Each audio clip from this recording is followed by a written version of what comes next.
What if everything you've been told about ancient Egypt is wrong? What if the monuments that have stood as testaments to human achievement for millennia are far older than we ever imagined? What if they hold secrets that could completely rewrite the story of human civilization? Today, we're going to take you on a journey that will challenge everything you thought you knew about our past. A journey that began with one man's refusal to accept conventional wisdom and led to discoveries so shocking they've split the archaeological world in two. In the 1970s, a man named John Anthony West was doing something that would have made most archaeologists laugh. He was reading the work of a French philosopher named René Schwaller de Lubitsch, who had made an outrageous claim about the Great Sphinx of Giza. Schwaller believed he could see something that thousands of experts had missed for over a century. As he gazed upon the... Quick pause here. If this story's grabbing your interest, tap like and subscribe. It really helps me keep bringing you these tales. The weathered limestone body of the Sphinx, he noticed peculiar erosion patterns that didn't match Egypt's bone-dry climate. West, an amateur Egyptologist with an insatiable curiosity, couldn't shake this observation. While establishment scholars dismissed it as fantasy, West saw something else entirely. He saw the courage to question everything. But West knew that if he was going to challenge thousands of years of accepted history, he needed more than just intuition. He needed science. He needed proof. He needed a geologist. Enter Dr. Robert Schoch, a respected geologist from Boston University. When West approached him in the 1980s, Schoch had no agenda, no preconceived notions about ancient Egypt. He was simply a scientist who understood rock formations and weathering patterns. What happened next would send shockwaves through the archaeological community. Because my first impression of the Sphinx was, now that I saw it on the ground in person, there was something wrong with the Egyptological dating. But here's the problem that made Schoch's hair stand on end. Egypt hasn't experienced heavy rainfall for thousands of years. The kind of erosion patterns he was seeing would have required at least 1,000 years of consistent heavy rain. As Schoch dug deeper into the geological evidence, the implications became staggering. The last time the Giza Plateau experienced such rainfall was during a period called the Younger Dryas, over 12,000 years ago. This wasn't just about moving back a few centuries. This was about pushing human civilization back to a time when the Sahara Desert was a lush, green landscape filled with rivers and lakes, a time when woolly mammoths still roamed the earth. While Schoch was revolutionizing our understanding of the Sphinx's age, another researcher was about to make a discovery that would support his findings in the most unexpected way.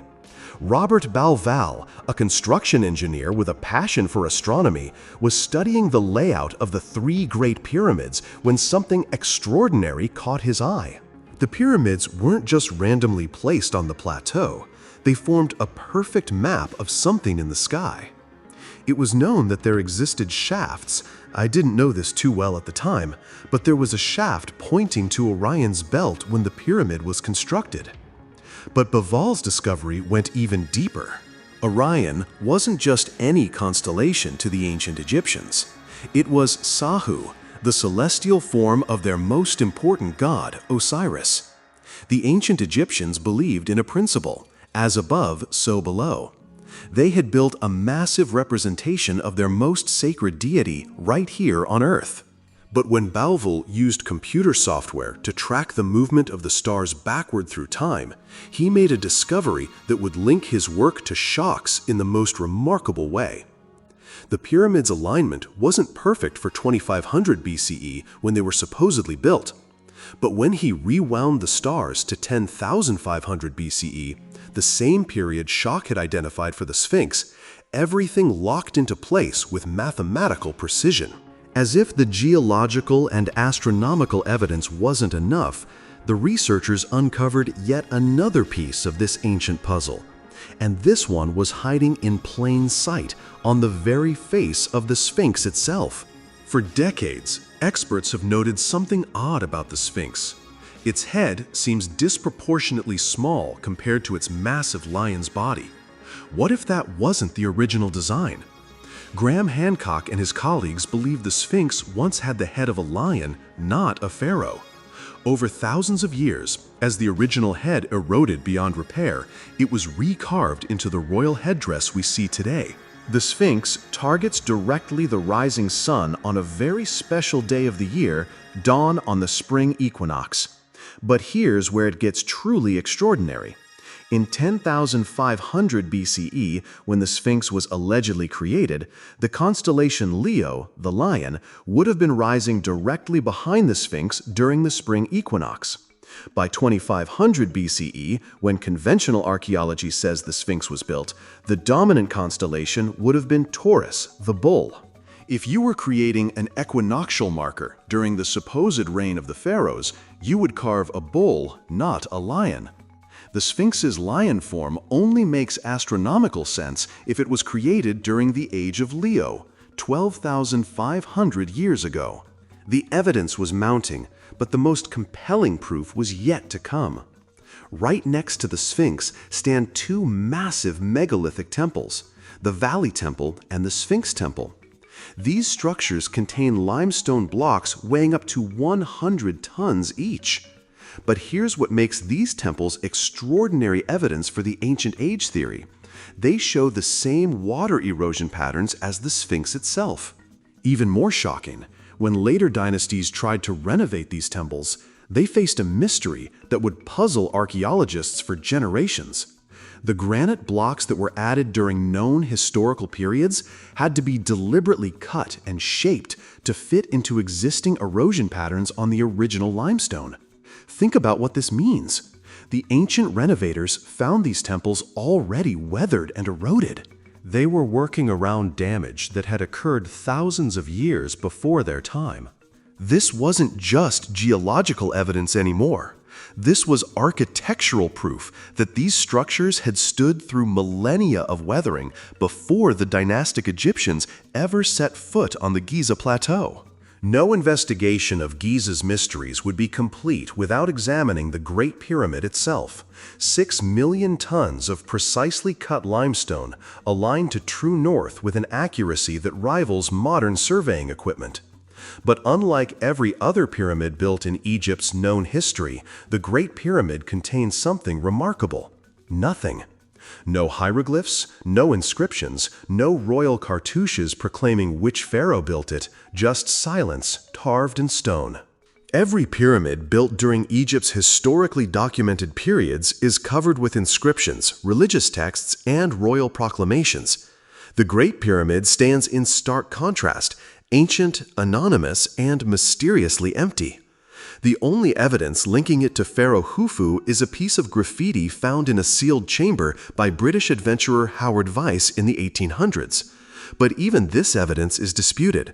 Some experts believe Vyse may have forged the inscription himself. What we're left with is a monument of impossible precision, built with knowledge and techniques that seem to exceed what we know about ancient Egyptian capabilities, sitting on a plateau that shows evidence of human activity stretching back over 12,000 years. What our documentary cameras didn't capture were the personal costs these researchers paid for challenging conventional wisdom. Dr. Schoch faced fierce opposition from the archaeological establishment. His geological findings were dismissed, his credentials questioned, his funding threatened.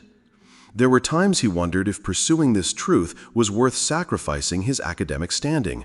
But as a scientist, he couldn't ignore the evidence. John Anthony West spent decades fighting for recognition of his theories, often facing ridicule from the very institutions he was trying to reform. He passed away in 2018, still fighting for acceptance of his revolutionary ideas. Robert Bauval found his astronomical discovery simultaneously celebrated by the public and condemned by orthodox Egyptologists.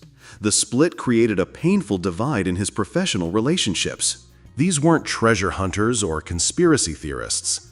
These were serious researchers, a geologist, an engineer, and an independent scholar, whose only crime was following the evidence wherever it led, even when it challenged everything we thought we knew. While the academic world remained divided, something extraordinary was happening in the court of public opinion. Books detailing these theories became bestsellers. Documentaries reached millions of viewers worldwide. People began traveling to Giza, not just as tourists, but as pilgrims seeking to witness these ancient mysteries firsthand. One tourist said, "When you see that erosion on the Sphinx with your own eyes, you can't unsee it. It changes everything." Another said, "I came here thinking I knew the story. Now I realize we're just beginning to understand our true history." A new generation of researchers, inspired by the courage of West, Schoch, and Bauval, began approaching ancient mysteries with fresh eyes and interdisciplinary methods. Geology students started studying archaeological sites. Astronomers began collaborating with archaeologists. Engineers brought new perspectives to ancient construction techniques. The questions raised at Giza sparked investigations at ancient sites worldwide. Was advanced civilization older and more widespread than we ever imagined? Today, as we stand at the threshold of the 21st century, the mysteries of Giza continue to challenge us. New technologies, ground-penetrating radar, satellite imagery, advanced geological analysis, continue to reveal secrets hidden for millennia. But for every answer we uncover, 10 new questions emerge. If these monuments are truly 12,000 years old, who built them? What happened to this ancient civilization? Why did they choose to encode astronomical knowledge in stone? The implications extend far beyond Egypt. If advanced civilization existed 12,000 years ago, what other accepted timelines need to be reconsidered? What does it say about our capacity for knowledge, for construction, for astronomical understanding that we're only now beginning to appreciate? For over a century, the Sphinx has gazed eastward toward the rising sun, keeping its secrets locked in weathered stone. But thanks to the courage of researchers willing to question everything, those secrets are finally beginning to emerge. Whether you accept these theories or remain skeptical, one thing is undeniable. The evidence uncovered at Giza forces us to confront the possibility that our understanding of human history is incomplete. The Great Sphinx continues its eternal vigil, no longer just a guardian of tombs, but a keeper of questions that challenge us to think bigger, dig deeper, and remain open to the possibility that our ancestors were far more sophisticated than we ever dared to imagine. The truth, like the monuments themselves, is patient. It has waited 12,000 years. It can wait a little longer for us to be ready to accept it. Thank you for treading this trail of tales till we travel together again on another adventure.